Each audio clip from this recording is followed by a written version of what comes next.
अस्सलाम वालेकुम। मेरा नाम है मोहम्मद शहबाज और आप देख रहे हैं MS टीवी। जुरासिक पीरियड यानी आज से कोई 200-248 मिलियन साल पहले का वक़्त, जब दुनिया के तमाम बर-ए-आज़म और ममालिक एक बहुत बड़े जजीरे या सुपर कॉन्टिनेंट पर मुश्तमिल थे। इसे पेंजिया कहा जाता है। इस वक्त की दुनिया के हालात हमारी आज की दुनिया से बहुत मुख्तलिफ थे। मौसम बहुत ज़्यादा शिद्दत नहीं रखते थे, समंदरों की सतह आज के मुकाबले बहुत बुलंद थी और कुतुबैन के इलाकों में बर्फ़ भी मौजूद नहीं थी। इस वक्त ज़मीन पर बहुत छोटे और तेज़ रफ्तार डायनासोर पहली दफ़ा नमूदार हुए, जो रात को बिल्कुल भी नहीं देख सकते थे। इसी दौरान समंदरी जानवरों ने भी जन्म लिया और समंदर में तैरना शुरू कर दिया। यूँ वक्त गुजरता गया, यहाँ तक कि 208 से 246 मिलियन साल पहले जुरासिक पीरियड का वक्त शुरू हुआ। इसी दौरान पेंजिया ने टूटना शुरू कर दिया और दो बहुत बड़े जजीरों में तकसीम हो गए। अब मौसम पहले की तरह खुशगवार ज़रूर था, मगर मौसम में नमी की मिकदार तेज़ होनी शुरू। दोस्तों, यही वक्त था कि जब कुतुबैन के इलाकों में भी बर्फ़ आना शुरू हो गई। इसी दौरान डायनासोर्स की नित नई नस्लों ने जन्म लेना शुरू कर दिया, जिन्होंने आने वाले कई मिलियन सालों तक ज़मीन पर राज किया। इसी दौरान डायनासोर्स की एक ऐसी नस्ल ने जन्म लिया जो आसमान में भी उड़ सकती थी। इसी दौरान डायनासोर्स की एक ऐसी नस्ल वजूद में आई जो ज़मीन पर तो रहती थी लेकिन आसमान पर भी उड़ सकती थी। इसकी लंबाई 35 सेंटीमीटर थी और इस डायनासोर्स की खुराक मछलियाँ और रेंगने वाले जानदार थे। डायनासोर्स की एक नस्ल समंदर में भी मगरमच्छ के नाम से नमूदार हुई। ये तमाम समंदर पर राज करने लगी। ये इतनी बड़ी थी कि अपने से बड़े डायनासोर का शिकार करके खाती थी। इसका वज़न तकरीबन 8 टन के करीब था।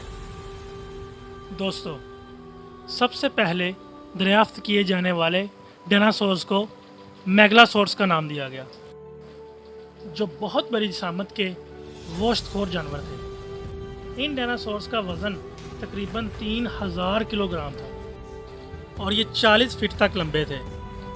दोस्तों, जिसामत के लिहाज से सबसे बड़े डायनासोर को सारफोर्स का नाम दिया गया, जो कि जिसामत में 115 से 130 फीट लंबे थे, जबकि इनका वज़न 70 टन के लगभग था, जो चलते हुए ज़मीन को हिलाने के काबिल थे, मगर ये बहुत ही आहिस्ता चलते थे। दोस्तों, डायनासोर्स ने एक अरसे तक के ज़मीन पर राज किया।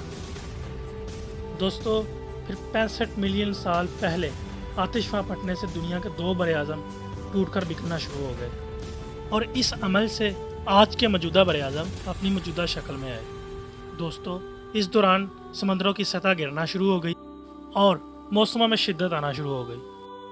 कुतुबैन के इलाकों में दर्जा हरारत की कमी की वजह से बर्फ़ पड़ना शुरू हो गई और यूँ बड़े बड़े बर्फ़ और ग्लेशियर्स के टुकड़े, जो बड़े-आज़म अंटार्कटिका और दुनिया के मुख्तलिफ इलाकों में मौजूद हैं, वजूद में आए।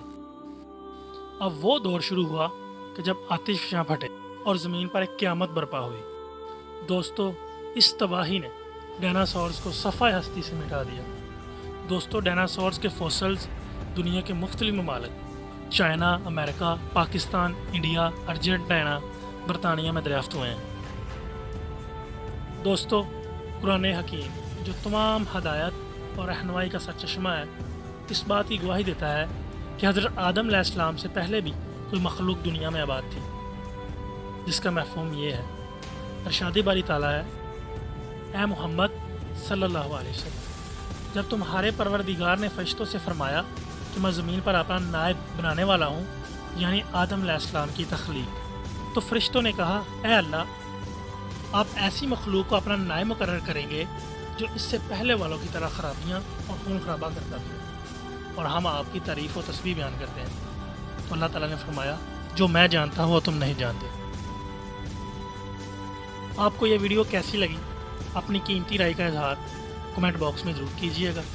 अपना बहुत सारा ख्याल रखिएगा। अल्लाह हाफिज़।